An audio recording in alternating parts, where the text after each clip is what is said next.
धन्यवाद।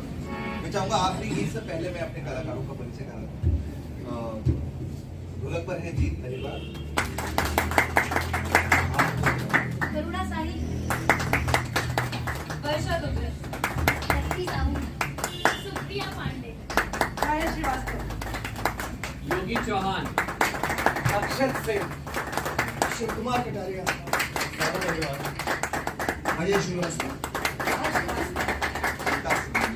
और जो कि आखिरी गीत हमारा वो भी कभी यहाँ मेरे अलावा बहुत सारे कार्यकर्ता हैं जिनकी बाबा जी के साथ प्रत्यक्ष संबंध रहा, अत्यंत निबिड़ संबंध रहा। और सर आप बैठिए। जलते जलते दाह बन गए, भक्त थे भगवान बन गए, ऐसे हैं बाबा जी। चलता फिरता एक आप लाइब्रेरी बोल सकते हैं, आप म्यूजियम बोल सकते हैं। एक असाधारण तपस्वी अनेक साधनाओं की समूहों को लेते हुए अपनी झोले में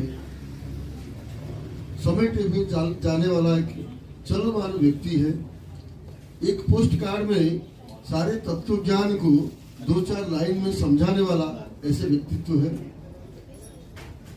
एक साथ कम से कम 25,000 टेलीफोन नंबर और नाम याद रखने वाला व्यक्ति है। क्या बताएं उनके बारे में।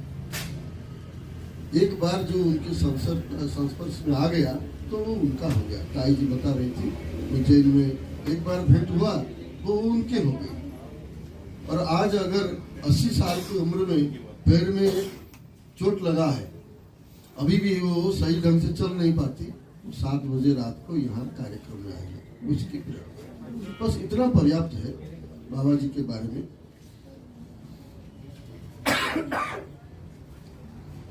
अभी जैसे उन्होंने बताया कि हम लोग संघ के प्रचारक हैं, बाबा जी भी प्रचारक थे। अभी भारत में और एक प्रचारक बचे हुए, वो 97 ईयर के हैं। अब ये सबसे सीनियर थे, 99 ईयर के प्रचारक संघ के सबसे सीनियर थे। तो ऐसे व्यक्तित्व बहुत विरल, बहुत विलक्षण व्यक्तित्व रेयर धरती पर आते हैं। और हमने अभी एक प्रपोजल दिया था कि हम लोग अभी तानसेन महोत्सव कर रहे हैं, कालिदास महोत्सव कर रहे हैं, बैजू बावरा महोत्सव कर रहे हैं, पंडित ओंकारनाथ ठाकुर का भी महोत्सव हो रहा है और संगीतज्ञ भातखंडे की भी हो रहा है, विष्णु दिगंबर पलुस्कर का भी हो रहा है। तो इन लोगों ने जितनी कला क्षेत्र के लिए भारतवर्ष में किया है उनसे कहीं ज्यादा तपस्या बाबा जी ने किया है इस युग में। तो इसलिए हमने अभी एक प्रस्ताव भी अपने मध्य भारत की तरफ से संस्कृति मंत्रालय और केंद्र की तरफ से भी अपने जो सरकार की कैलेंडर है उसमें बाबा जी का जन्मदिन को भी एक उत्सव के रूप में मनाया जाने का एक प्रोविजन रखा है।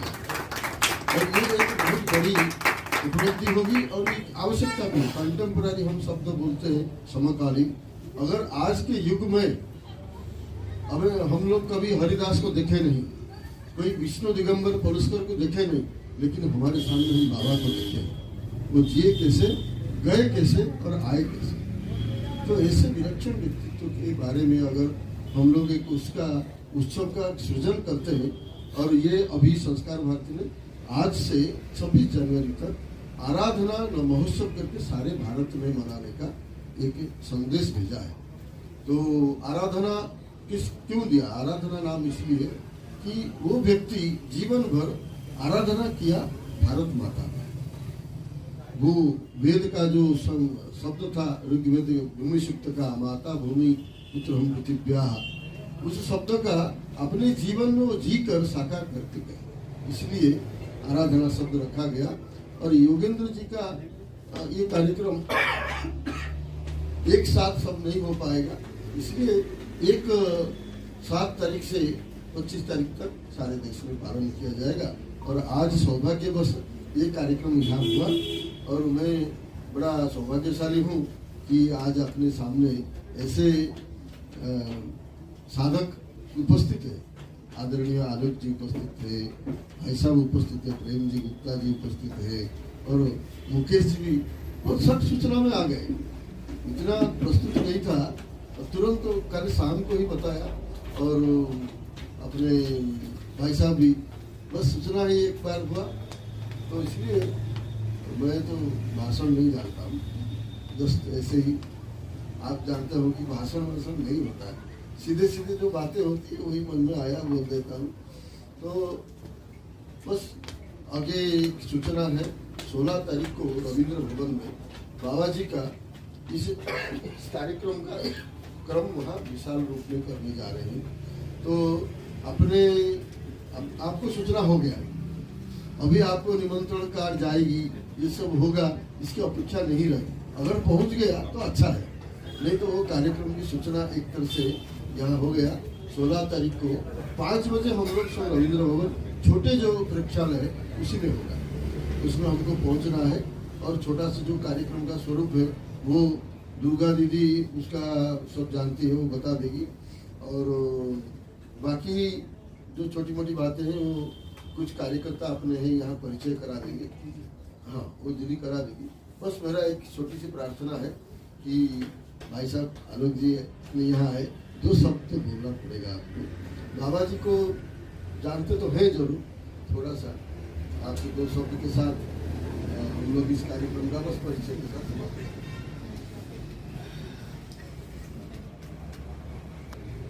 भाग्य बड़ा प्रबल है इस मामले में कि मैं मार्च अप्रैल 2022 के दौरान आनंद मठ की रिहर्सल शुरू किया था और संस्कार भारती के साथ एक थिएटर वर्कशॉप यहीं पर किया था। तो मैं शाम को अपनी टीम के साथ पीछे तरफ रिहर्सल कर रहा था, तो आदरणीय उपस्थित हो गए, किसी का कंधे पे हाथ रख के चले आए वो, और मुझे देखते ही बोले और आलोक रिहर्सल चल रही है। तो मैं आश्चर्यचकित रह गया, क्योंकि मैं तो जीवन में उनसे पहली बार मिल रहा था, मुझसे पहले मिला ही नहीं था। तो मैंने कहा कि बाबा जी आपको कैसे मालूम कि हमारा मालूम है? उन्होंने कहा दिल्ली कार्यालय में तुम्हारे बारे में कोई बात कर रहा था। तो मेरा जो पहला अनुभव और दुर्भाग्य से अंतिम अनुभव भी रहा, क्योंकि उसके बाद ही वो जाके बीमार पड़ गए। और जून में जब मैं गोरखपुर में दीक्षा नाटक कर रहा था संस्कार भारती के साथ ही, तो उस समय खबर मिली कि नहीं। तो एक अद्भुत व्यक्तित्व था, क्योंकि जिनसे भी मैं मिला हूँ उन सब ने बताया है कि एक तो याददाश्त के बड़े प्रबल धनी थे और सबको पहचानते थे नाम से पूरे देश में। जो भी पुराना कार्यकर्ता या पदाधिकारी है जिनके साथ में काम किया है उनको पर्सनली देखते ही पहचान जाते थे और बात करना शुरू कर देते थे। तो he was a great communicator. दरअसल जिसके अंदर वो कम्युनिकेशन स्किल है वही इस तरह से जुड़ सकता है और जोड़ सकता है। और उनके समय जब उन्होंने प्रारंभ किया संस्कार भारती का, तब से लेकर आज, तब तो कितने कम लोग होंगे, या कुछ लोग शायद मजाक भी उड़ाते हों कि ये पता नहीं कौन सा संगठन है संस्कार भारती, क्या करेंगे लोग, कलाकार लोग कौन लोग होंगे। आज आप देख सकते हैं कि एक आदमी के विचारों से पूरा एक वटवृक्ष खड़ा हो गया है, जिसका तंत्रजाल पूरे देश में है, कश्मीर से कन्याकुमारी तक, गुवाहाटी से बंगाल तक। ऐसे आदरणीय व्यक्तित्व को मैं शत प्रणाम करता हूँ और आदरणीय निरंजन जी का मैं बड़ा शुक्रगुजार हूँ कि उन्होंने इतना अच्छा कार्यक्रम, इतना आत्मीय सा कार्यक्रम है ये, बड़ा ये कोई लंबा कार्यक्रम नहीं है। 7 बजे शुरू हुआ, 8:15 बजे तक खत्म हो गया। उसमें गीत भी हो गए, व्यक्तिगत उद्बोधन भी हो गए और सुश्रोत जी ने पता नहीं कितना स्वागत सत्कार भी कर दिया। कुछ लोगों को फूलों पर निपटाया, कुछ लोगों को शॉल थे, कुछ लोगों को कलर अच्छे लगे, कुछ लोगों को नारियल बढ़ा दिया। यहाँ पर प्रस्तुत किया। मैं थोड़ी सी विलम्ब मुझे हो गया, मुझे एक कार्यक्रम में और जाना था, तो वहाँ से मैं सीधी ही आ रही हूँ। तो देर से आई उसका मुझे खमियाजा भी है ना भुगतना पड़ रहा है कि मैं ना उसके पहले जो प्रस्तुतियाँ हुई वो मैं नहीं देख पाई हूँ, पर जो देखा वो बहुत सुंदर था। बहुत बहुत बधाई आप सभी को और हमारे दर्शकगण जो यहाँ उत्साह देने के लिए बैठे हुए हैं, उन सबका फिर से अभिनंदन, स्वागत।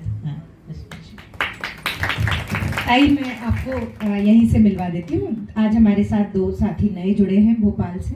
प्रियंका दीदी कथक नृत्यांगना है, आज उनके बच्चे भी यहाँ प्रस्तुति दे रहे हैं। सोनिया दीदी ओडिसी और कथक नृत्यांगना है और उनके बच्चे भी आज यहाँ प्रस्तुति दे रहे हैं। और नीरजा दीदी से आपका परिचय है। शिव उनके बच्चे भी, अंतिम प्रस्तुति उन्हीं की रहेगी। तो इन सभी के बच्चे आज यहाँ प्रस्तुति दे रहे हैं। सुरेखा ताई के संयोजन में कार्यक्रम चल रहा है और हम अपनी पुरानी भूमिका में आपको खड़े दिख रहे हैं, नीरज भैया और हम। ऐसे आपका ये, इसको नाम दिया किशोर गंधर्व मंडल, पीछे बैनर भी है, तो उसका आज ये पहला आयोजन है। मुझे नहीं लगता कभी इनके नाम के आगे था या थे या लग सकता है कुछ। बाबा कभी भूतकाल नहीं हो सकते और यूँ भी हम मानते हैं कि यदि वो पितृपुरुष हैं तो वो हमारे पिता हैं और माता पिता कहीं जाते नहीं हैं। वो किसी के आचरण में रह जाते हैं, किसी के व्यवहार में छूट जाते हैं, किसी की बनाते रहते हैं और कभी किसी के लेखनी से कहीं कहीं छप जाते हैं। तो माता पिता कहीं जाते नहीं हैं, तो यही सब हमारे बीच में ही रह जाते हैं। ऐसे ही देव पुरुष को नमन करते हुए उन्हीं का जो ये बीज संस्कार भारती, और आज उसकी इतनी शाखाएं पूरे भारत में ही नहीं, भारत के बाहर भी है, उसमें से एक शाखा संस्कार भारती जिला भोपाल इकाई का परिचय आप सभी के समक्ष रख रही हूँ। और क्योंकि कला साधकों का ही संगम है संस्कार भारती, तो ये हमारी छोटी सी जिला कार्यकारिणी है, लेकिन इसका एक एक सदस्य हमारे लिए हीरे की तरह अमूल्य है। सर्वप्रथम मैं परिचय कराना चाहती हूँ, बहुत सा सम्मान हमारी जिला कार्यकारिणी की अध्यक्षा आदरणीय